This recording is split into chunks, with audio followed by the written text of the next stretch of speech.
தேவ பிள்ளைகள் தங்களுடைய மனசாட்சியை குறித்து ஜாக்கிரதையாக நம்ம காணப்பட வேண்டும் என்பதற்கான சில ஆலோசனைகளை சீக்கிரமாய் சொல்லி நான் கடந்து போக விரும்புகிறேன்.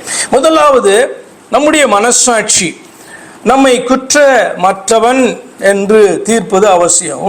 உன்னுடைய மனசாட்சி குற்றமற்றவன் என்று தீர்ப்பது அவசியம்.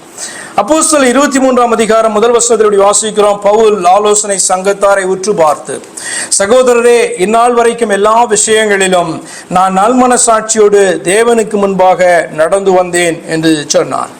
அதே மாதிரி அப்போஸ்தலர் 24:16 நான் தேவனுக்கும் மனுஷருக்கு முன்பாக எப்பொழுதும் குற்றமற்ற மனசாட்சியை உடையவனாய் இருக்க பிரயாசப்படுகிறேன். என்ன அறிந்து கொள்கிறோம்? நம்முடைய மனசாட்சி நம்மை குற்றமுள்ளவன் என்று சொல்லாதபடிக்கு குற்றமற்றவன் என்று தீர்க்க வேண்டியது அவசியம். ஆனால் அதே நேரத்தில் இரண்டாவது பாயிண்ட், நம்முடைய மனசாட்சி நம்மளை குற்றமற்றவன் என்று சொன்னாலும் அதை முன்னிறுத்தி தேவனிடத்துல நாம் நியாயம் கேட்க முடியாது. அதாவது we cannot use our conscience to defend ourselves before God. நம்முடைய தேவனுக்கு முன்பாக நான் பார்த்தீங்கன்னா என்னுடைய மனசாட்சி என்னை குற்றமற்றவன் தீர்த்துச்சு, ஆனபடினால நான் எப்படிப்பட்ட ஆண்டவரை அப்படிப்பட்டவன் எனக்கு நீங்கள் உதவி செய்யுங்க அப்படிலாம் நம்ம ஆண்டவரிடத்துல என்ன பண்ண முடியாது, கேட்க முடியாது. நல்லா சொல்ல வர்றது உங்களுக்கு புரிய வேண்டும். யோபு 9ஆம் அதிகாரம் 21ஆம் வசனத்தில் இப்படி வாசிக்கிறோம். யோபு 9:21, நான் உத்தமன் என்றாலும் என் உள்ளத்தை நான் அறியேன், என் ஜீவனை ஆரோசிப்பேன். இது யோபு சொல்றார்.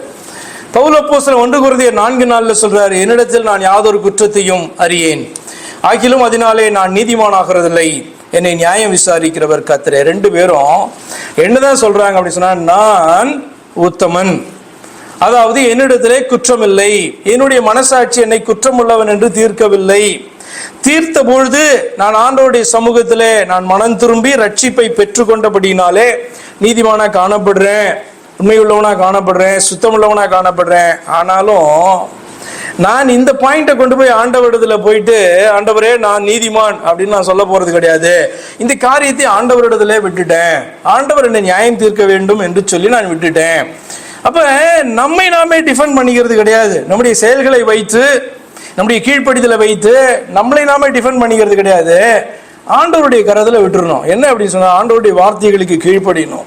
நம்முடைய மனசாட்சியின்படி உண்மை உள்ளவர்களாக சுத்தமுள்ளவர்களாக காணப்படணும். அதே நேரத்தில் நான் இப்படிலாம் பண்ணிட்டேன் அப்படிலாம் பண்ணிட்டேன், நான் தான் நல்லவன் அப்படின்னு ஆண்டவர்கிட்ட பேசக்கூடாது. என்ன அப்படின்னா, நம்முடைய மனசாட்சி நம்மை குற்றமற்றவன் என்று தீர்க்க வேண்டும்.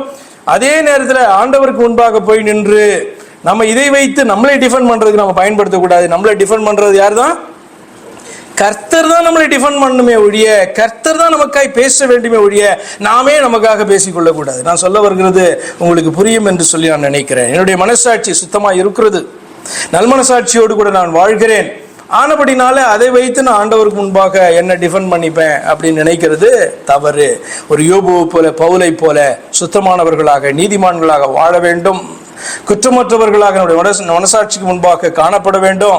அதே நேரத்தில் நியாய தீர்ப்பை ஆண்டவரிடத்துல விட்டுவிட வேண்டும். கர்த்தர் என்ன சரியாக நியாயம் தீர்ப்பார். அவர் சொன்ன வார்த்தைகள் நான் நடக்கிறேன், வாழ்கிறேன், என்னை ஒப்பு கொடுத்திருக்கிறேன், என்ன ஆண்டவர் எப்படி நியாயம் தீர்க்கணும்னு அவருக்கு தெரியும் என்று சொல்லி நியாய தீர்ப்பை ஆண்டவருடைய கரத்துல விட்டுறணும்.